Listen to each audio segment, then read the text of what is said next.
Bom, vamos passar isso aqui bem rapidinho, né?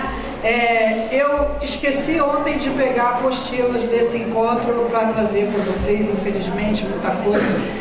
Mas quem quiser tem lá no Leon Denis e na apostila tem algumas coisinhas dessas, mas esse é um material que a gente está sempre acrescentando alguma coisa, tá?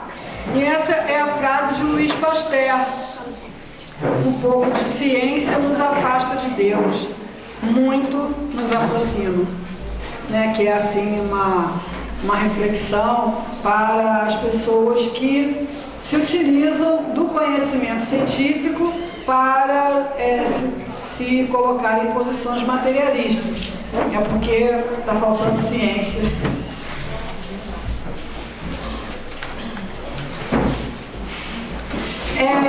A experiência de quase morte, ela foi descrita pelo Raymond Moody numa experiência padrão. É uma coisa que todo mundo já ouviu falar alguma coisa daquela pessoa, tem uma morte clínica, se vê fora do corpo, tem essa percepção de ir em direção ao túnel, encontra-se num ambiente de muito amor, de muita acolhida, encontra familiares que alguém vai dizer para ela sentar na hora, para ela voltar, né? Então, essa experiência padrão, tem crianças que relatam essa experiência, e tem já hoje muita gente pesquisando isso, né? Eu não vou ler, então um negocinho falando. Uma prova do céu é um depoimento de experiência de quase morte que dá esse neurocirurgião, na verdade, né? Que ele vem com essa... É um camarada de Harvard. Você não pode dizer que o camarada é bobo, é inocente, não sabe o que está falando, enfim. Ele escreveu esse livro para dar esse depoimento, né? A compaixão, quer dizer, o amor ao próximo que Jesus nos trouxe como um ensinamento religioso, né? Agora começa a mostrar que tem fundamento científico, que quando você tem atitudes de compaixão, você ativa áreas de prazer no cérebro. Prazer, bem-aventurança, reino dos céus, né? Essa área, né, da compaixão ativa, ela proporciona mais prazer do que qualquer outra das coisas que o ser humano tanto procura para ter prazer. Dinheiro, sexo, poder, etc., né? E esse é o cara mais feliz do mundo aí, de acordo com esses pesquisadores, né? É um francês que se tornou um monge budista, mas tibetano, mas ele lá em Katmandu, ele tem todo um hospital que ele mantém à custa de palestras e de livros, né? E ele foi feito esse exame nele, aquilo ali não é peruca não, é eletrodos, né? Para fazer o PET scan, né? Que mostra o cérebro em funcionamento e mostrando essa incrível capacidade de se sentir feliz, né? Conhece o Sérgio Felipe? É um nome bacana de vocês estarem pesquisando, é um pesquisador da USP, né? Que está trabalhando muito essa conexão espiritualidade-ciência. E ele estuda a glândula pineal e a correlação da pineal com a mediunidade. Glândula pineal e mediunidade. A reencarnação vem sendo estudada por muitos autores, né? Aí são alguns: Ian Stevenson, Ellen Wambach, Hernani Guimarães Andrade no Brasil, Brian Weiss e outros, né? Esse caso é muito interessante, Minha Vida em Outra Vida, é um filme obrigatório, ou livro obrigatório, porque conta a história de uma mulher que nasceu nos Estados Unidos e começou a ter lembranças de uma outra vida, e ela vai lá para a Irlanda, onde ela tem essa lembrança, e lá ela encontra os filhos velhinhos que ela deixou lá com um problema para resolver, né? Aqui é a foto, olha ela lá com os filhos. Sabe? Muito interessante, né? a Ellen Mambá, o Ian Stevenson, Amit Goswami é esse físico também, né, o estudioso da física quântica, que também trabalha muito essas correlações entre a física e a ciência. O Deepak Chopra também é um nome bom da gente acompanhar. Essa é uma frase dele que eu acho ótima. A ciência declara que somos máquinas físicas que de alguma maneira aprenderam a pensar. Agora começamos a perceber que somos pensamentos que aprenderam a criar uma máquina física. Eu acho isso bárbaro, né? Isso é fundamentado na física quântica, porque a física quântica eu não entendo nada quase, praticamente, né? Mas a gente ouve os estudiosos falarem que ela inverteu muitos paradigmas da física newtoniana, né? Esse livro tal da física do Fritjof Capra, ele faz justamente essa analogia entre as descobertas da física subatômica, da física quântica, com as revelações dadas em diferentes religiões, de maneira simbólica, né, de maneira poética, porque se fosse de outro modo as pessoas não iam entender, né? E essa frase dele acho muito boa também. Os físicos não necessitam de misticismo e místicos não necessitam de física, mas a humanidade necessita de ambos. E é esse caminho de união da ciência com a religião que Leon Denis aponta como a salvação da humanidade, é a união da ciência com a religião. O Espiritismo já propõe isso, mas isso não está dependendo só da divulgação da doutrina espírita para alcançar a humanidade. Isso já está sendo buscado no mundo todo por diferentes grupos, né? A evolução, né, do átomo ao arcanjo, tudo se encadeia, e como existe essa história da vida ter vindo do mar, a gente ainda tem um pouquinho do mar em algumas partes do nosso corpo, no plasma, no globo ocular, essa parte, esse humor vítreo, essa parte líquida que tem no olho, ela tem a mesma composição da água do mar, não poluído, né? Aqui é o embriãozinho humano, né? Já que a forma humana é a mais evoluída de todas, ela recapitula toda a história da evolução, partindo de um ser unicelular, né? Vira lá um girino, né? Chega uma hora aqui, ó, que a gente tem rabinho, vocês já tiveram rabinho, né? Depois o rabinho encolhe. Então a gente conta toda a história da evolução durante o processo de gestação, né? Esse cientista Philip Lau e mais um outro grupo de cientistas estão justamente falando que animal tem consciência, sim. Porque as estruturas necessárias para a consciência eles têm.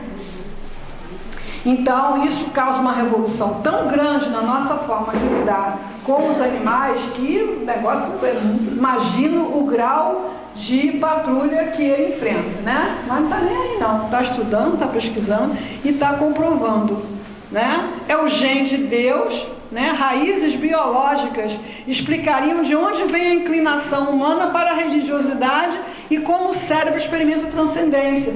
Porque a ciência, no século XIX, ela jurava que essa história de Deus não ia acabar. Conforme a ciência fosse revelando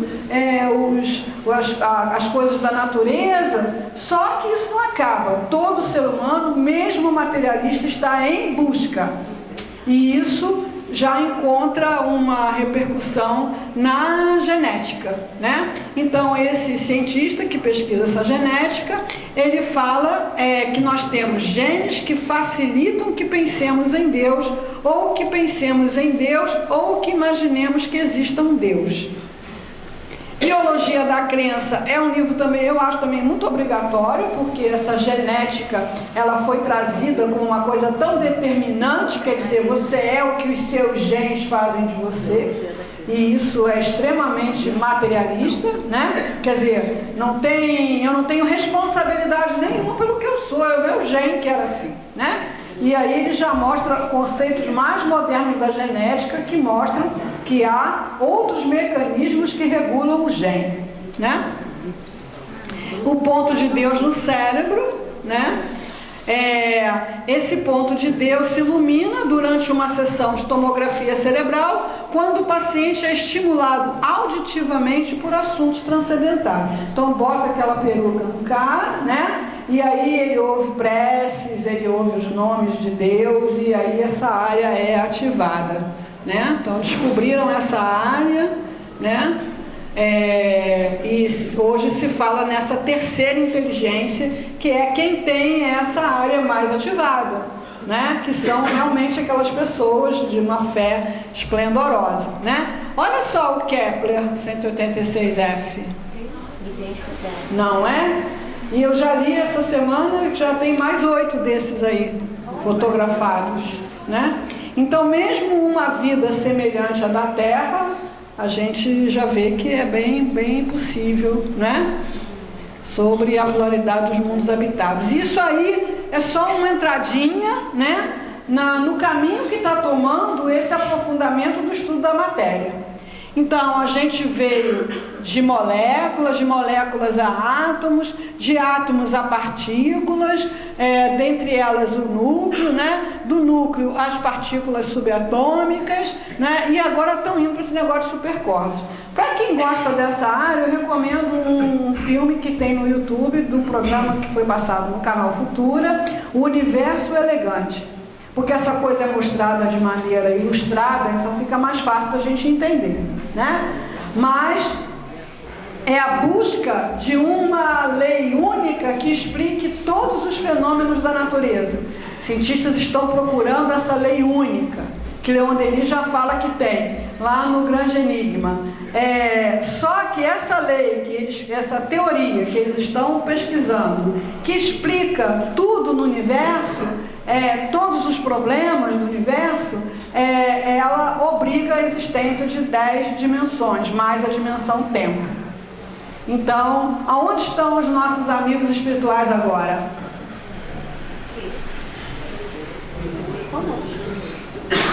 Estão aqui conosco? Em cima, do lado, na frente, atrás, embaixo, dentro ou fora? Aí o cérebro fica igual aquele robozinho do Perdido no Espaço. Não tem registro, né? Por quê? Porque o nosso cérebro só decodifica tudo que ele percebe a partir desse programa tridimensional.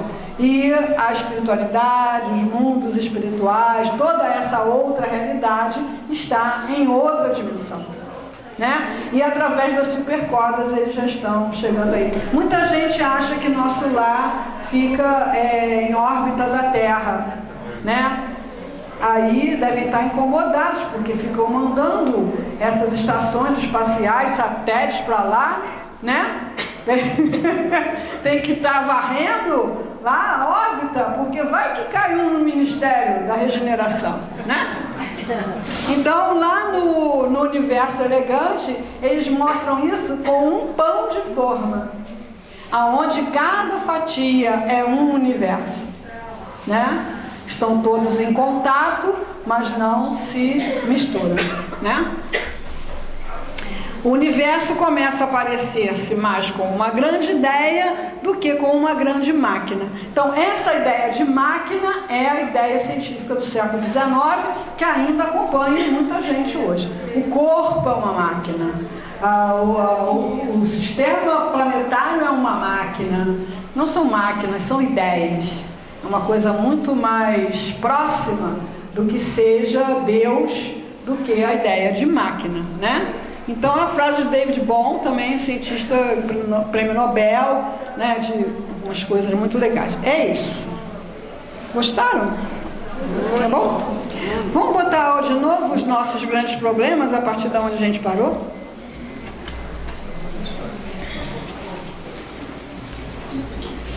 Deixa eu ver. A gente parou no slide número 20. Não, 19. Tá aí? Então passa o outro. Esse.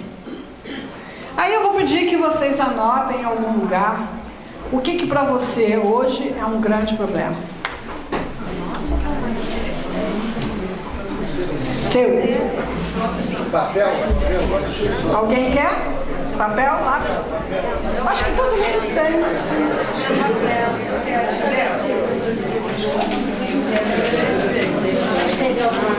Não faz uma lista, não, é um só.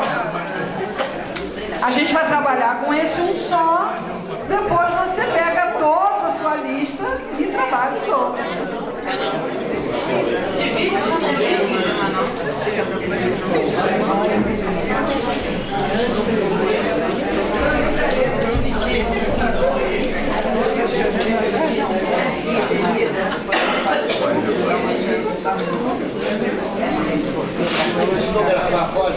Pode. Desde que o Espírito te conheça melhor do que você mesmo. Qual é o seu grande problema? Anotaram? Eu estou tentando. Eu estou pensando. Bom, quem ainda não conseguiu papel nem lápis, pensa no problema. Assim que conseguir, escreve. A gente vai indo em frente, né? Vendo o que Leon Denis considera grande problema. Tá? Deus.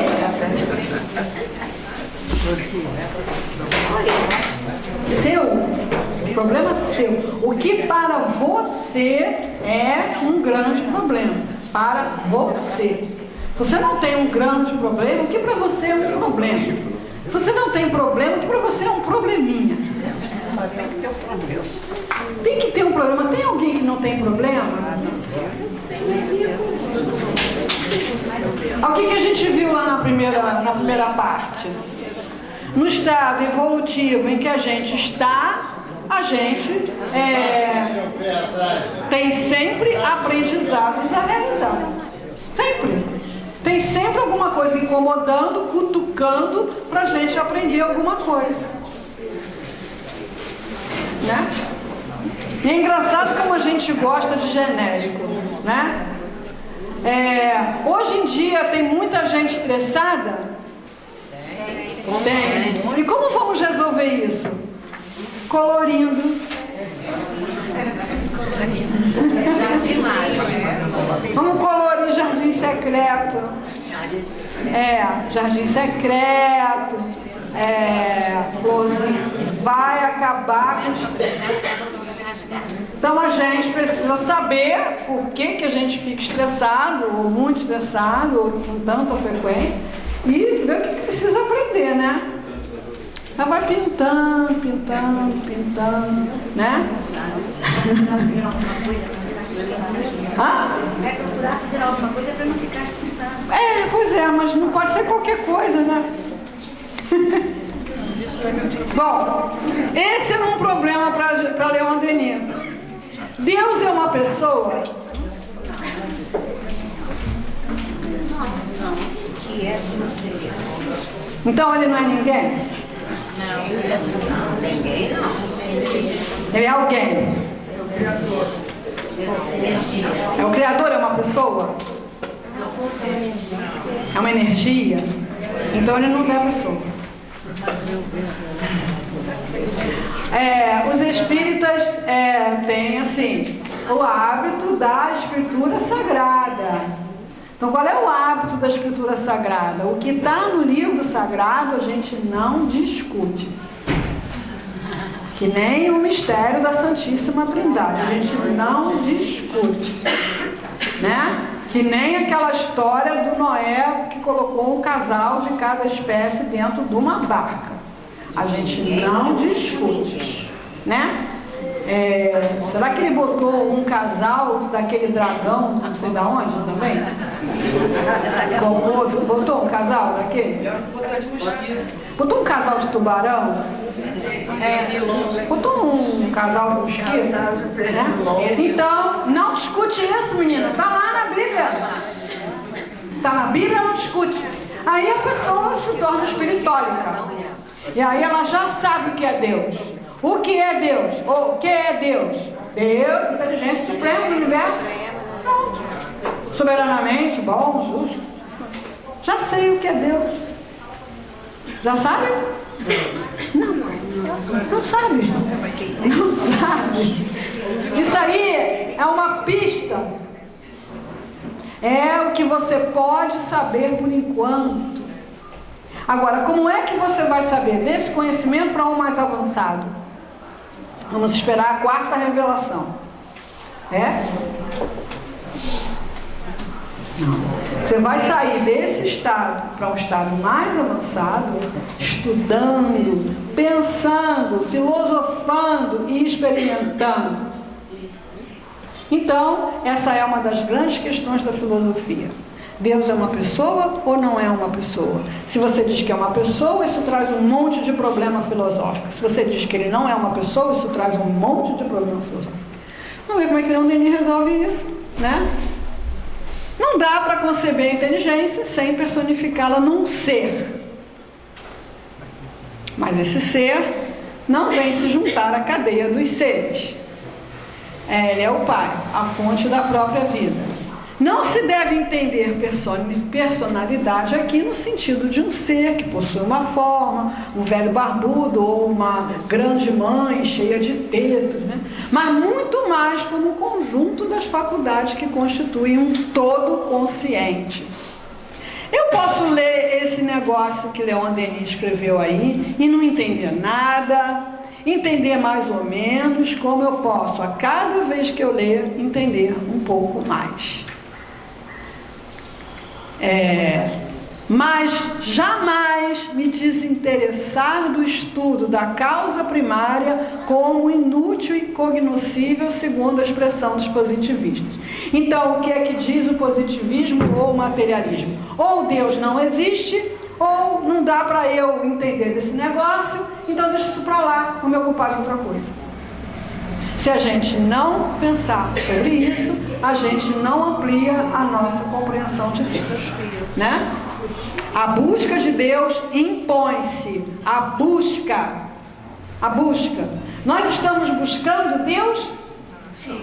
Já vimos lá na ciência, geneticamente e neurologicamente e espiritualmente, porque estamos destinados à perfeição. Então, enquanto a gente não chega, a gente está em buscar. Então a gente tem um negócio que faz a gente buscar sempre mais, sempre buscando, né? Ela é apenas o estudo da grande alma, do princípio de vida que anima o universo e se reflete em cada um de nós. Vou pular por aqui, pensar outra coisa. Então tá bom, Deus existe. Então como é que existe o mal e a dor? O mal é a criação do homem, o mal. Mas Deus, então, nessa hora, ele faz que nem o anjinho da guarda do meu catecismo. Ele sai fazendo... Então, na hora que o homem faz o mal, Deus está lá? Deus está lá? Tá? Se não está, não é onipresente. Nós é que não estamos. Então, na hora que o camarada joga uma bomba na praia e mata 38 pessoas, Deus estava lá. E deixou. Então Deus deixou porque aqueles que estavam na praia mereciam.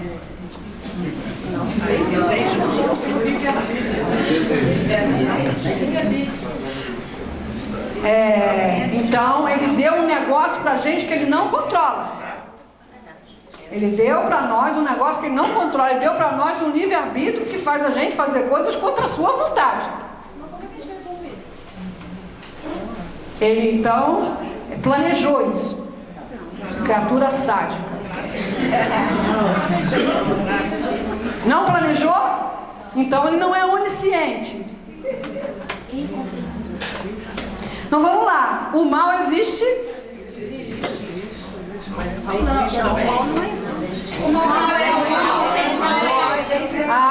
Vocês aprenderam isso na missa, né? O mal é a ausência do bem. Pronto, isso resolve tudo. Não preciso mais pensar sobre isso. O mal vem da ignorância. Muito bem. Então, quando Kardec pergunta para os espíritos se o espírito tem que percorrer toda a fieira do mal, eles do mal não, da ignorância. Quando Jesus fala, Pai, perdoai-los, não é perdoai-los porque eles são muito maus ainda, não. É perdoai-los porque não sabem o que fazem, são ignorantes.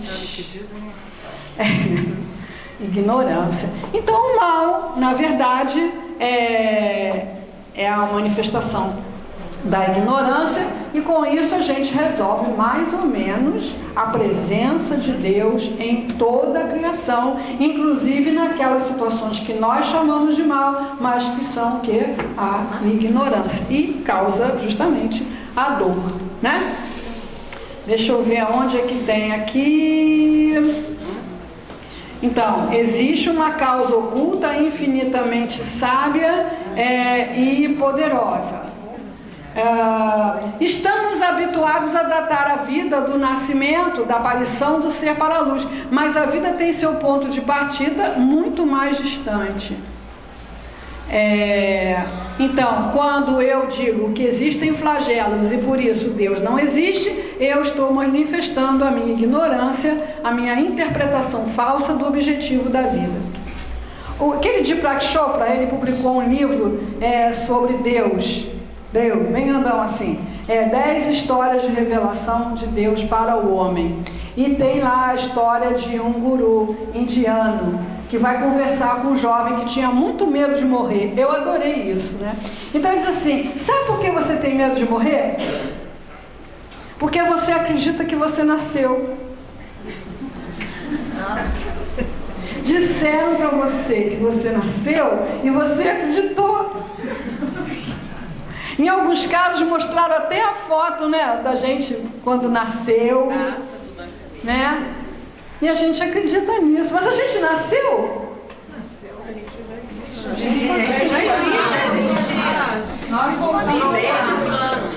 Tudo que nasce morre. Se eu nasci, eu vou morrer. Então, quem nasceu foi o corpo, não fui eu. Então, quem que vai morrer? É o corpo. Então, quando a gente começar a pensar que não nasceu, quem nasceu foi o corpo, dá um negócio assim. Aí ele ainda dá um dever de casa para o aluno. Tenta meditar a não existência. O cérebro também fica em curso. Não consegue, né? Deixa eu ver. Então a gente passa pela vida, nascemos para morrer, quer dizer, o corpo, e nos espantamos que certos homens morram de acidente. Como é que pode? Estava tão bem aqui ontem. Né? É assustador, porque ainda é assustador, mas somos seres passageiros, né? Lamentamos a perda de bens que se perderiam por si mesmo em virtude das leis naturais. O Eckhart Tolle é um cara que trabalha o presente, o cara que escreveu O Poder do Agora, e ele fala, tudo que a gente vê aqui, né, o tempo vai destruir. Algumas coisas primeiro, outras depois, mas se a gente pudesse voltar aqui, não sei, daqui a 10 mil anos, nada mais disso que está aqui existiria, né? Espero que exista uma coisa melhor. Né? Então, as catástrofes, os flagelos, a doença, o acidente, a morte, eles trazem um ensinamento, né? E você é o seu corpo? Você não é. A gente precisa trabalhar um pouco diluir essa identidade que a gente tem com o corpo. A gente às vezes cria identidade com o carro, né? Meu pneu furou. Né? Meu carburador entupiu. O carro vai bater na minha traseira. Né? A gente faz identidade com o carro, imagina com o corpo. Né? Então a gente precisa, né, ir trabalhando. Esse não é o meu corpo. Esse é um corpo que eu estou usando, mas eu não sou esse corpo. Esse corpo não me explica Não me explica. E aí você vai indo nas pistas de habilidades, de talentos, de situações que não se explicam pela história biológica, social desse corpo. Quando eu falo isso, eu me lembro de um menino negro que nasceu na Rocinha e que foi levado para o balé Kirov, né? E aparecia o menino descendo lá as pinguelas da Rocinha com a sapatilha no ombro. Como explicar isso, gente? E se você quiser provas da reencarnação, você bota lá no Google criança prodígio. Você sabe, não dá. O corpo não explica essas coisas, né? Tem uma japonesinha que toca um violino o dobro do tamanho dela. Ela bota aquele violino de um jeito e... Tem uma israelense, tem um garotinho maestro de pijaminha de nuvem, né? Em cima de um banquinho regendo uma sinfonia, e quem entende um pouquinho de música vê que ele está apontando para os lugares certos aonde ficam os instrumentos, e na hora que vem o acorde final ele fica tão em êxtase que se joga no chão. Você pode tomar qualquer criança para ouvir Beethoven. Para reger, então, né? Então, a gente sabe que é espírito, mas a gente se percebe como espírito. Então, esse é um grande problema para o Leonino. Deus, o espírito. Sabemos que a matéria não pode organizar-se a si mesma e produzir a vida. Alguns homens de ciência hoje, eles fazem a constatação de que os elementos químicos que compõem a vida, carbono, nitrogênio, oxigênio, eles são, na verdade, fundidos, produzidos nas explosões das estrelas. Para você produzir esses elementos químicos, você precisa de níveis absurdos de temperatura e pressão. Então, quando as galáxias explodem, elas espalham no universo esses elementos. E esses elementos vão, em algum lugar, começar toda essa trajetória evolutiva. Então, eles acham que é essa explosão que cria a vida. Então, você vai no mercado, compra um saco de massa de letrinha, coloca num saco plástico, sacode, quando você jogar na mesa vai sair um poema. E a crítica do poema. E uma tese filosófica. Então não tem a menor chance do acaso produzir a vida como a gente consegue conceber, né? Então em nós todas as faculdades, todas as potências intelectuais e morais se agrupam numa unidade central que as abraça, religa, esclarece, e essa unidade é a consciência, a personalidade, o eu, em uma palavra, a alma. Se fôssemos apenas matéria, a gente não teria esse problema de nada, né? De nada. Embora o animal tenha consciência, mas eu pude presenciar a minha cadelinha, ela teve um problema de pele seríssimo, teve infecção, achou CTI, caiu o pelo todo, necrosou uma parte da língua, uma coisa horrível. Aí veio para casa, né, quando pôde, assim, pelada, feiosa, beber água no esforço danado, mas ela não estava nem aí. Não estava nem aí, né? E aí ela foi comendo, foi bebendo, foi a língua deu um jeito, ela foi melhorando, daqui a pouco estava ótimo. Você vê um ser humano que se vê assim, pelado, uns negócios crostosos, mal cheiroso, com a língua, ele quer morrer, né? Então a consciência, realmente a evolução da consciência faz muita diferença. Para que a gente ia desenvolver uma coisa que só serve para criar problema, né?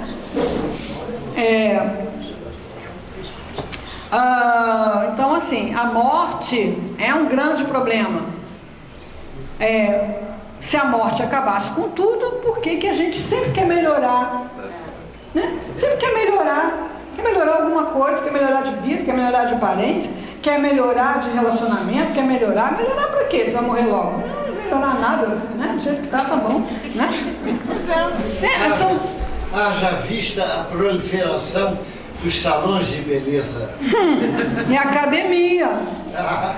E coisa de comida. Quer ganhar dinheiro, é comida, academia e salão. Cuida de quê? Do corpo. Mas para melhorar. Quer dizer, a pessoa está só na direção equivocada, né? Não estou dizendo que ninguém vá à academia, ninguém coma doce, não. Tudo é a questão do equilíbrio, né? Teríamos essa sede de conhecer, de saber que nada pode apaziguar, nem livro de colorir, nem Lexotan, nem Rivotril.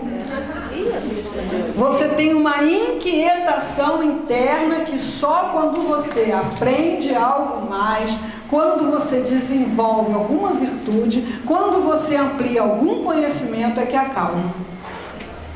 Enquanto isso, você fica tentando acalmar aquele incômodo por vias equivocadas. E a reencarnação? Você acredita nisso? Acredita? Eu acredito, tenho certeza. Você tem certeza ou acredita por quê? Você leu no livro? Está escrito isso? Não, mas eu estou perguntando se você acredita. Por quê? Porque você leu no livro? Que o Gilberto falou? O Chico falou. Por quê? Você leu no livro. Em muitos livros. Olha só, porque sem ela, nada na Terra é explicado. Conflitos, nada. Nada. Inclusive você mesmo. Isso. Então, você só se explica a si mesmo à luz da reencarnação. Sem a reencarnação, você não explica seus talentos, suas dificuldades, seu grupo familiar, o lugar onde você nasceu, não explica nada disso, né? Então, o grande caminho é a reflexão. E mais, a evolução, como a gente viu ali, essa coisa toda encadeada, se estiver sempre começando do mesmo ponto, a gente não sei que ponto a gente estaria, né? Então a própria evolução mostra que há na criação esse processo evolutivo, que uma vida só não dá conta, né? Então eu fiz o bem na casa espírita, pratiquei a caridade, sei que lá, eu chego lá do outro lado, eu estou no mesmo nível de que Madre Teresa de Calcutá? Então Deus acertou a mão quando fez ela, quando me fez errou. Ninguém não me fez igual. A Madre Teresa, quando eu chegar lá, eu estar lá num lugar bonzão que ela deve estar. Por quê? Ela trabalha, né? Em caminho, livre-arbítrio, trajetória, né? Tudo isso, né? Então a evolução é progressiva e aí ela vai, vida fora, né? A justiça. Então nós temos o senso de justiça. E uma das coisas que mais nos incomoda é a injustiça. Não só conosco. Aonde a gente vê injustiça, resulta um incômodo. Por que a gente teria isso? Para que ia servir isso no contexto evolutivo? Né? Então, é justo o leão comer a zebra? Diz que não. Não é justo.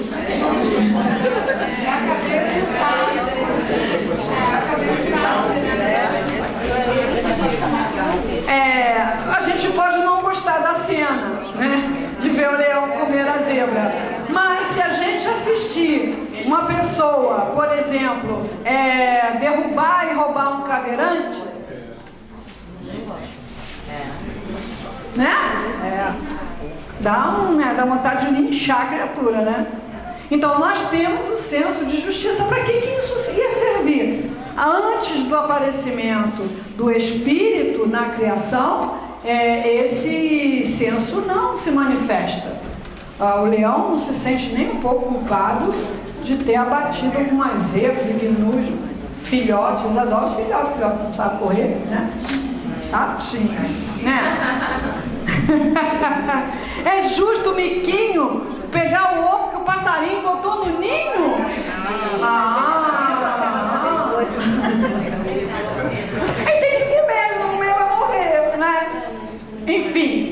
a gente tem esse senso de justiça, porque isso é fundamental para a evolução. E a diversidade dos caracteres. Às vezes a gente tem, talvez os pais do Gilson, do Gilberto tenham dito isso, né? Eu criei os dois igual. O que eu ensinei para um, ensinei para o outro. E um é assim, o outro é assado. Como é que pode? O Gilson é tão bonzinho.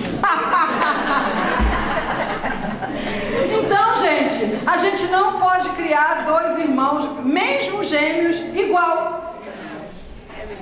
Um vai ter uma necessidade e outro vai ter outra necessidade. Se você criar igual, um vai se dar bem e o outro vai se dar mal. Porque são diferentes, né?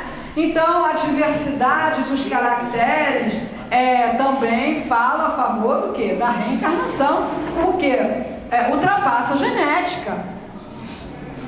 Então, a genética dos gêmeos, se são univiterinos, ela é idêntica.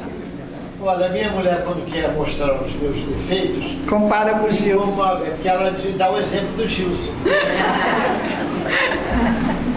É isso aí, né? Então, eu não fiz esse quadro porque não tinha quadro, mas é só vocês olharem aí porque vocês anotaram.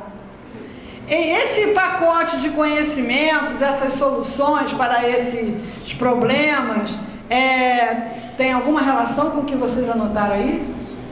Alguém quer falar? O que anotou? Qual é o seu grande problema? Posso dar a minha opinião? Olha, não adianta o conhecimento espírita da imortalidade, por exemplo. Pelo que eu já de pesquisar, a criatura só muda quando ela tem consciência da imortalidade, de que é espírito.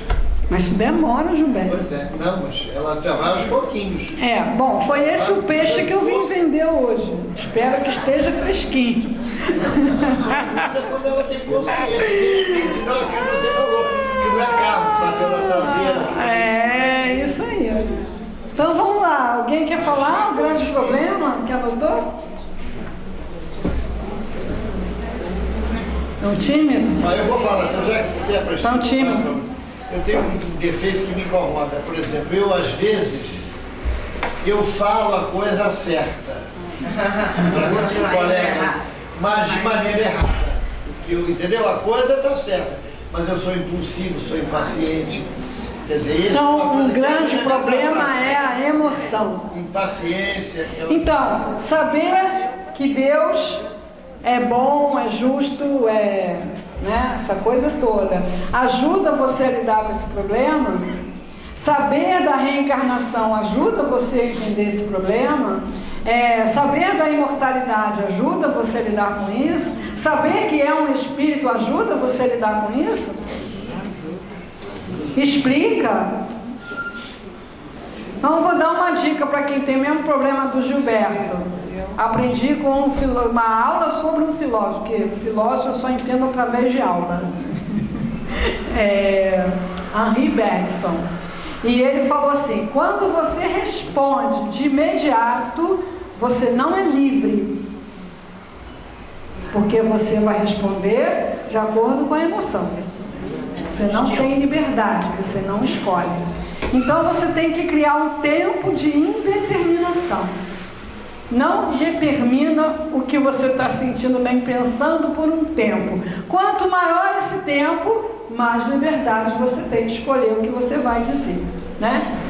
Então, quem tem esse problema de impulsividade, né, de responder com muita raiva, de responder com muito nervoso, de responder... Não responde, respira.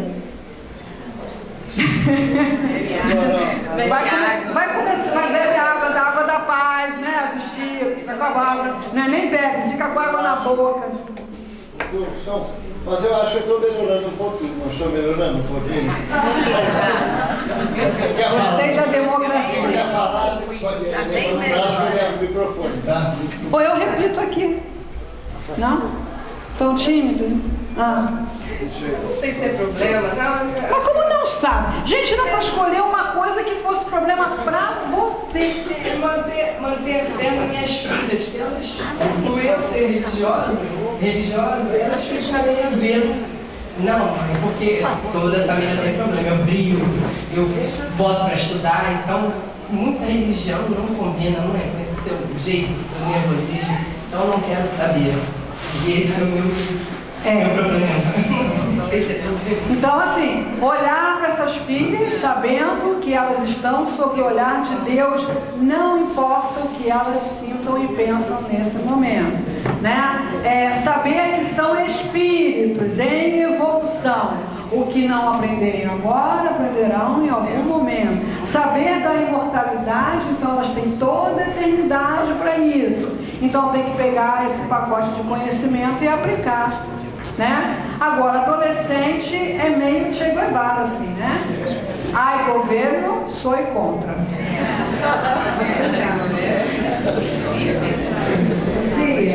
Mas isso passa. Passa. Daqui a pouco elas vão estar no seu lugar falando isso para os filhos delas. Uma família que era unida, que os filhos eram unidos, amigos, de repente passa um furacão e há uma desarmonia total, ninguém se defende, só agora só existe raiva alguma. Então, o problema é a raiva. Ou é o furacão? Qual é o furacão? Desentendimento geral, bobagem. Deve ter, não é bobagem, senão não era furacão, era ventinho, né? Que nem o Lula falou aí, não é tsunami, é barulhinho, né? Então, se fosse um ventinho, não tinha feito essa coisa toda, né? Então, as desarmonias tendem para o caos ou para a harmonia? Harmonia. Todas as desarmonias tendem para a harmonia. Então, quando a gente assiste as estrelas lá se chocando, explodindo, a gente pensa, nossa, que caos. É dali que surge a vida, né? É dali que surge a harmonia. Então, nas questões familiares, nós temos dois trabalhos. Um é em mim, não? Em você. Primeiro em você. Você já perdoou? Você já compreendeu? Já entendeu o ponto de vista do outro? Você já exerceu a empatia, a alteridade? Você só está vendo do seu ponto de vista, né? Então, tem um trabalho interno a ser feito para quê? Para a sua evolução, para o seu progresso, porque você está aqui para progredir. E o outro trabalho é entrego, confio, aceito e agradeço, né? Entregar de verdade os outros para as mãos de quem eles já estão. Não estão nas suas mãos, né? Estão nas mãos de Deus. Então a gente tem um trabalho de perdão e um trabalho de entrega, de uma forma geral. Tudo isso depende da minha ideia de Deus, depende de eu saber da diversidade dos caracteres, de onde surge, de eu saber que o mal não existe, é transitório e é espelho da ignorância. Saber que todos somos destinados à evolução, a sermos cada vez melhores. Então eu faço a minha parte e os outros entrego, confio, aceito e agradeço. Por favor. Só não tinha 11h30, é isso? 11h30. Referente a, mais ou menos, dentro dessa colocação, a questão da consciência. É uma questão da consciência ou é um universo existente? Olha, a consciência não tem definição, tá? Então, quando a gente fala consciência, às vezes a gente está falando de coisas diferentes. Aliás, o ser humano não conseguiu definir o que é vida. Então, não conseguiu definir o que é consciência. Então, por exemplo, todos nós estamos agora conscientes. A nossa consciência é de vigília. Se a gente estivesse dormindo, não estaríamos conscientes, né? A consciência é a lei de Deus, é um programa, né? A nossa consciência não é a lei de Deus, porque senão a gente seria perfeito. A consciência a lei de Deus é um programa. Então, quando você age contrário, ela te causa um desconforto que é para você fazer o ajuste. Quando você age a favor, ela te dá um bem-estar para dizer para você, está no caminho certo, por aí, né? Então, a consciência é uma coisa que tem muita diferença de nível de compreensão. Em cima do nosso lar, né, ele cai naquela situação do umbral, onde você traz de alguns escritores dizer que aquilo é uma consciência que você se encontra naquele momento. Quando você cria a consciência do arrependimento, é que você se desloca do seu essa situação de André Luiz, ela é estudada por muita gente, inclusive pelo Sérgio Felipe, né? Eu indo pela linha de Leon Denis, eu entendo, o pensamento é criador. O pensamento criou tudo isso que a gente tem aqui, tudo. E é a nossa necessidade. Não, criou tudo, né? Então alguém criou o ventilador, alguém criou esse aparelho aí, celular, as roupas que a gente está usando, tudo é fruto do pensamento. E André Luiz foi um médico, há controvérsias, foi Carlos Chaves, quando foi, né? Que era materialista. O que o materialista pensa sobre a vida após a morte?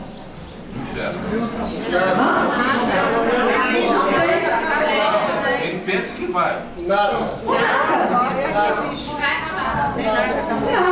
O materialista pensa no nada. Então, estando desencarnado, o pensamento dele no fluido cósmico universal gerava aquela névoa, gerava aquele nada, aonde ele só distinguia vultos porque ele não estava no nada, mas o pensamento dele o envolveu naquele nada. O sofrimento fez ele, desculpe aí a intimidade, pedir pinico. Olha, eu estou sofrendo muito aqui, eu não aguento mais isso. E aí ele resolve fazer uma prece. O que ele fez? A prece mudou o pensamento. No que mudou o pensamento, aquela névoa, que era fruto do pensamento dele, se dissipou. Aí ele viu o mentor, que já estava ali, não tinha comunicação. Né? Então, tem outras leituras, mas indo pela ideia de Leon Denis e indo pelo que a gente vê em André Luiz, ele fala que existem câmaras e câmaras de espíritos que estão dormindo, porque eles desencarnam pensando que quando morrer vão ficar dormindo até ouvir a trombeta. Enquanto a trombeta não toca, eles ficam dormindo. Outros reivindicam o encontro com São Pedro. O abismo, né? Tem um livro Abismo que fala sobre isso. É por aí, é o pensamento. Por isso que a Joana de Ângeles alerta muito sobre a consciência de culpa. A consciência de culpa cria inferno no mundo espiritual. Aquela passagem, acho que é de Missionários da Luz, né? Que eles vão socorrer lá naquele lugar onde o camarada criou um tribunal, julgava as pessoas e pela culpa ele deforma o perispírito da mulher lá, né? Libertação, Você é uma loba. E a criatura, como estava movida pela culpa, ela aceitou a indução, né? Então, pensamento é que, né? Tem mais problema aí? Mas que gente evoluída. Falar não, Denis, o pessoal tinha tanto problema. Problema da violência, né? Problema da droga, problema do desemprego, né? Financeiro. Mas quem mora na Praça 6, problema atualmente. É o tiroteio. Ele dorme com isso e acorda com isso. É um problema. É um problema. Está no mundo agora, né? Antes o mundo era um lugar muito pacífico. Lá era pacífico. Nunca foi pacífico. Vamos estudar a lei do progresso, hein? E isso que a gente refletiu aqui, né? Quando eu pego a questão da violência que está me incomodando, eu passo por determinadas etapas. Eu passo por reclamar do governo, governo, eu passo por reclamar da polícia, eu passo por reclamar de Deus, eu passo por... Vai adiantar alguma coisa? Não. Esse incômodo está dizendo assim, o que você pode fazer em relação a isso? Antiviolento. Não ser violento em si mesmo, não é? Fazer frente, né? Ir ao encontro... Tentar votar sim.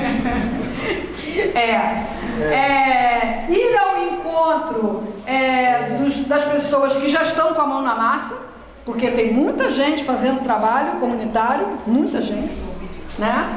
E às vezes eu não tenho essa energia ainda de eu mesmo criar uma coisa, mas já tem muita gente que criou aí e está aí trabalhando, e a gente só fica focado no que não está legal, né?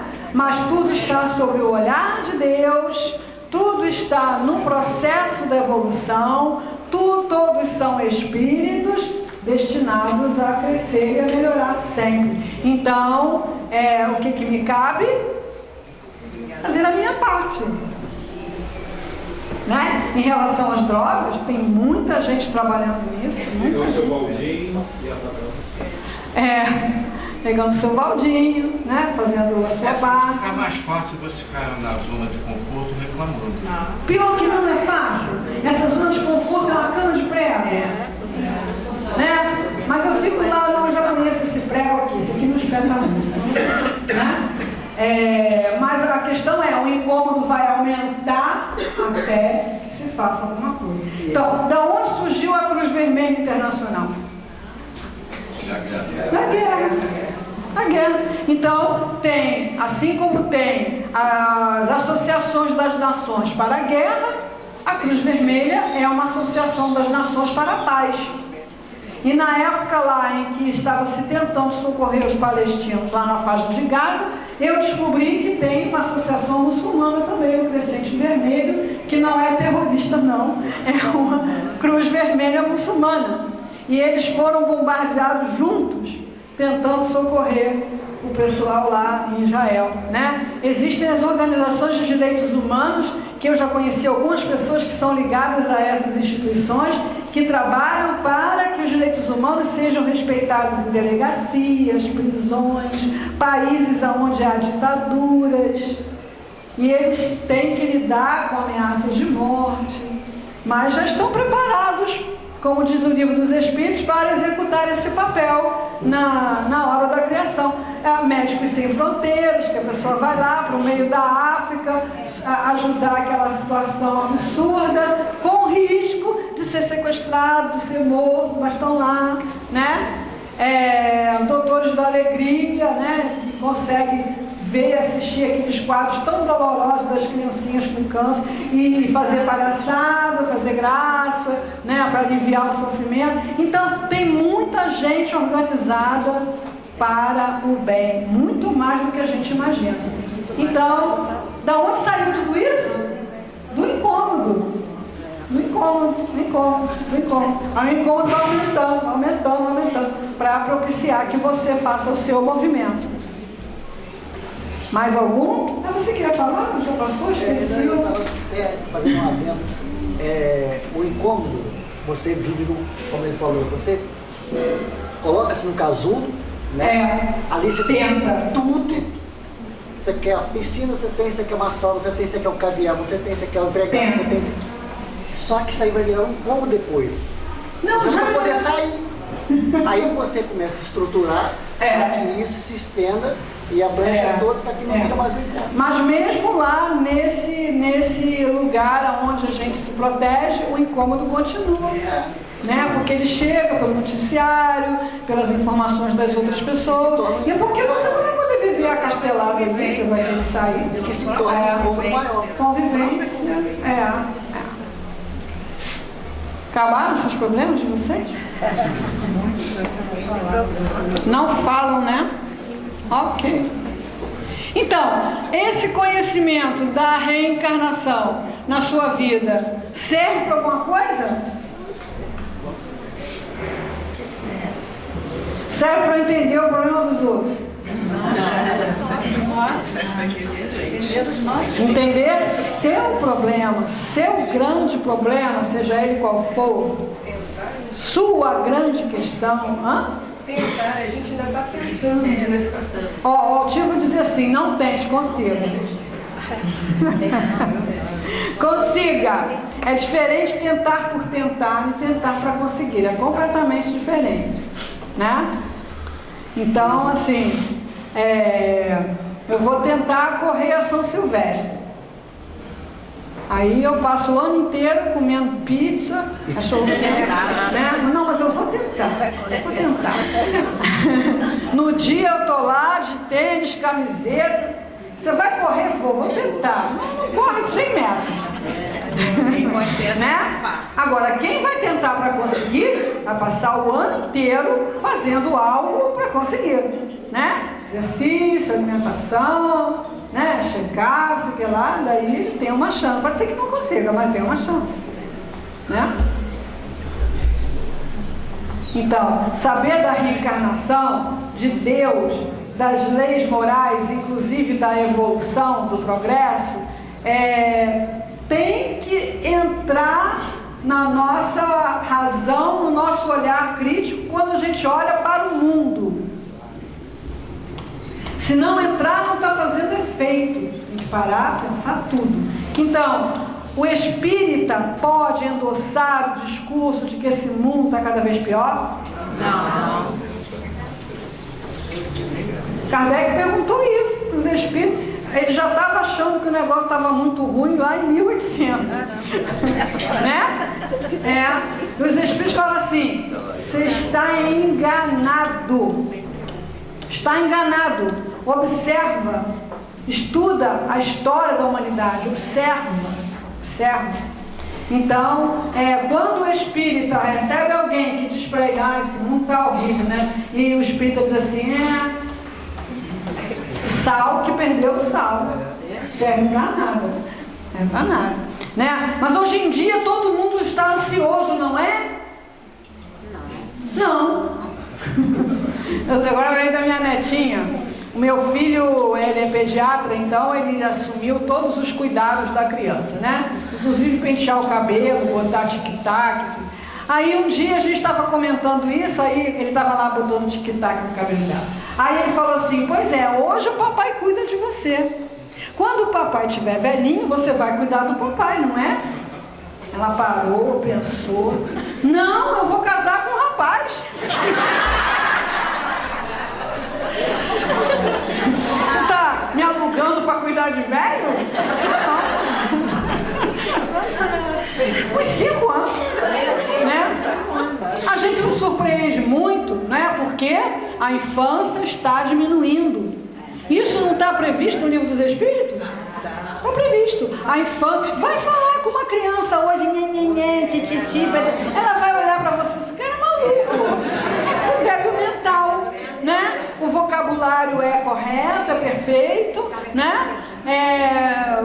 Sabe tudo que a gente talvez tenha aprendido com os 15, com os 18, né? Então, a infância realmente está diminuindo. Acabaram os problemas? Quero fazer só contar uma coisa interessante que aconteceu na casa. Então traz o microfone, quem está ouvindo na internet não vai escutar. Ou o microfone ou não fala. Essa semana aconteceu um fato engraçado na casa do meu filho. De uma Mesquita que tem 2 filhos, o meu neto vai fazer 7 anos, o menorzinho. Pediu para tirar uma foto dele e da mãe. Falou, papai, mamãe, eu quero tirar uma foto de vocês juntos. Aí tirou a foto. Aí a mãe perguntou, por que você quer tirar essa foto? Porque quando vocês morrerem, eu quero lembrar de vocês quando eram jovens. Olha, deve ficar vendo só velho. Vai fazer 7 anos. São níveis, né, de consciência que a gente não via nas crianças, né? Uma vez a senhora foi consultar e levou um garotinho, filhinho dela, para consulta e ginecologia, né? Eu com ela lá do biombo e ele sentadinho lá, e ele, né, com aquele olho comprido. E aí aí eu comecei a querer distrair ele. Eu falei assim, você sabe o que aconteceu com o ratinho curioso? Franziu a testa assim. No dia do casamento dele com a baratinha, a testa franziu mais ainda. Aí eu falei assim, olha, ele foi olhar na panela do feijão e brucutu, caiu lá dentro. Enquanto isso eu estou fazendo o meu trabalho lá, né? Aí ele parou, começou a rir. Daqui a pouco ele apontou o dedo pra mim e falou assim, você é Pinel. Que história é essa de rato casar com barata e ainda por cima ter feijoada? É louca, né? E assim, eu me lembro que me contaram essa história e eu acreditei. Você não é do National Kid? E antes do National Kid, eu sou de 51, né? Então, hoje em dia, você não pode ter essa linguagem intimidade. Você leva fora direto, né? A outra levou o menino, só que esse menino gostava de desenhar, ela já levou o caderno, o lápis de cor, tudo na bolsa. E botou lá em cima da mesa. Enquanto eu estou examinando, ele está lá desenhando, muito concentrado. Quando acabou, ele mostrou o desenho para ela, e ela, que lindo, filho, esse aqui é o 14 bis? Aí ele falou, claro que não, né, mãe? 14 bis não tem turbina.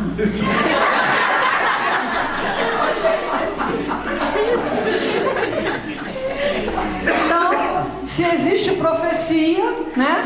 As profecias do Livro dos Espíritos estão se consumando, né? E isso é para que a gente fique mais tranquilo, mais confiante. Não precisamos saber aonde aconteceram todos os assaltos da cidade. Isso não nos dá garantia de coisa nenhuma. Basta saber que há assaltos. Ok. Vai fazer alguma coisa? Faça. Não vai fazer nada? Continua a sua vida. Confia, né? Confia, Deus está no leme. Mas se eu morrer, não tem problema nenhum. O Divaldo, agora me lembrei, ele conta uma história de um assaltante que ele levou para o apartamento para lanchar, né? E o assaltante pediu perdão, devolveu tudo, né? Enfim, é possível, acontece.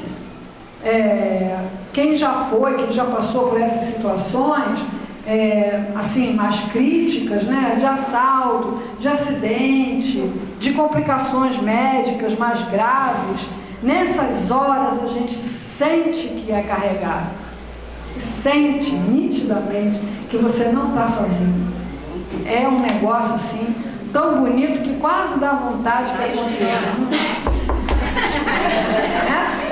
A coisa é, você não vai se paralisar por causa disso, né? Vai ter uma palestra muito boa lá na Tijuca. Não, na Tijuca não. Vai ter um concerto no Teatro Municipal. Eu, na cidade, não é de jeito nenhum. Vai ter um curso ali na Praça 11, né, Anastácio, de noite, eu não saio mais de noite, né? E aí a pessoa vai se tornando carcereira de si mesmo. Está na contramão da evolução. Está na contramão. Deixa de né? viver com medo da morte. Exatamente. Não vai. Com medo da morte do corpo, né? Com medo da morte do corpo. É legal a gente começar a pensar essas coisas, né? Porque é tudo uma questão de imagem que a gente faz da gente mesmo, né? Da vida. Então, todas essas coisas que normalmente o ser humano chama de grande problema, deixa de ser um grande problema quando você examina à luz dos verdadeiros grandes problemas que você tem para resolver. É quem é você, de onde você veio, o que você está fazendo aqui e para onde você vai. Tudo isso que a gente chama de grande problema não é grande problema, é desafio, é sofrimento para despertar a compaixão, é incômodo para cutucar o cérebro para o aperfeiçoamento. Mais ou menos essa a ideia que a gente quis trabalhar aqui. Acabaram os problemas? Podemos encerrar? Não, tem uma coisinha no final. A terceira música, quando eu te der o sinal,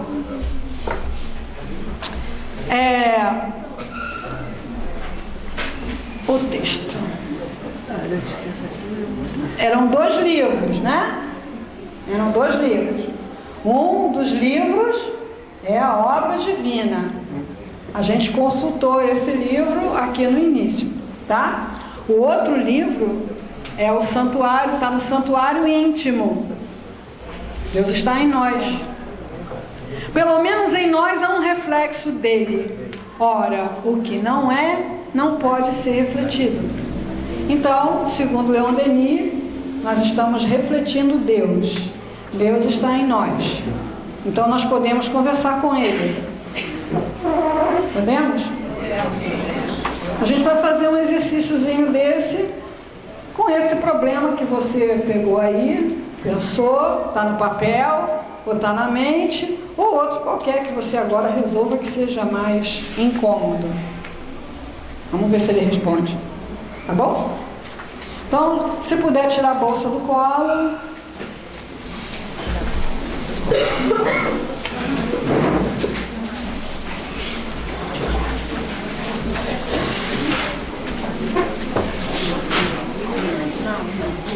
Soltando aí, vendo. A gente é bom aprender a fazer esse exercício de autopercepção. Perceber se o seu corpo está duro, está tenso em algum lugar, pescoço, ombro, né? O pessoal do coral deve fazer isso, né? Soltar, ver se é a coluna, ver se é o quadril, se é o rosto, né? E indo fazendo essa percepção, fechando os olhos. Vamos lá?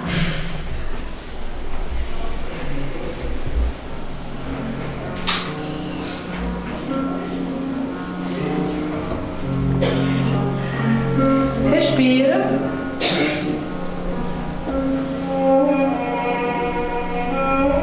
Inspira. Segura o ar um pouquinho. Solta devagar. Vou fazer esse movimento 3 vezes. Inspira. Segura o ar um pouquinho. Vai soltando bem devagar.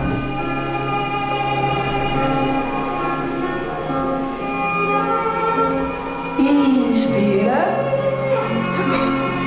Segura o ar um pouquinho. Vai soltando. Bem devagar.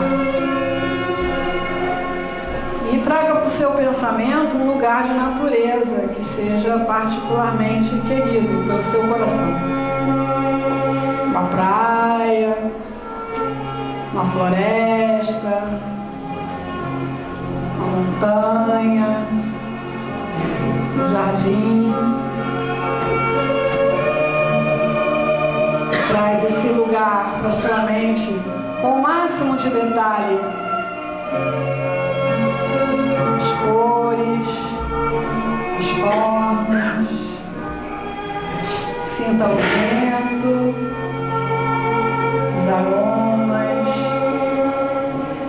Sinta-se muito bem, muito tranquilo nesse lugar.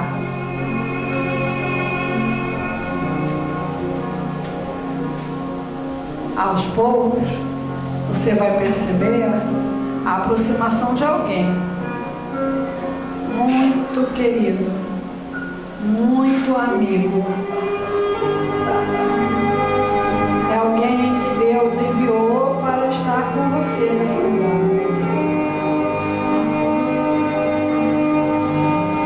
Ele vem lentamente, se aproxima, e essa presença é muito prazerosa para você. E ele senta ao seu lado, olha nos seus olhos e espera que você lhe faça uma pergunta.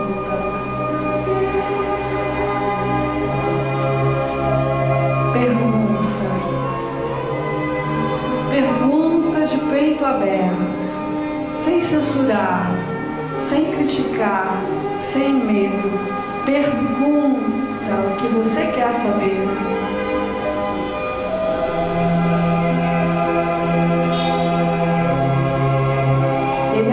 faz sua pergunta. Vê de onde ela vem, do fundo do seu coração. Conhece a sua angústia, a sua preocupação. Conhece a sua dúvida.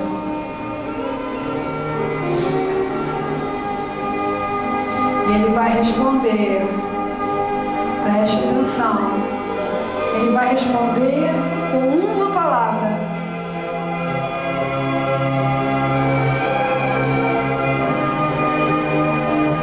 Ouça essa palavra. Tendo ouvido a palavra, vocês se levantam, se abraçam, e ele vai aos poucos, lentamente se afastando. Mas você sabe que pode contar com ele para sempre. Aos pouquinhos, vamos retornando com a nossa palavra no coração, voltando a sentir o nosso corpo aqui. Mexe o pezinho. Mexe a mão, movimenta a cabeça, respira mais uma vez. No seu tempo, abre os olhos.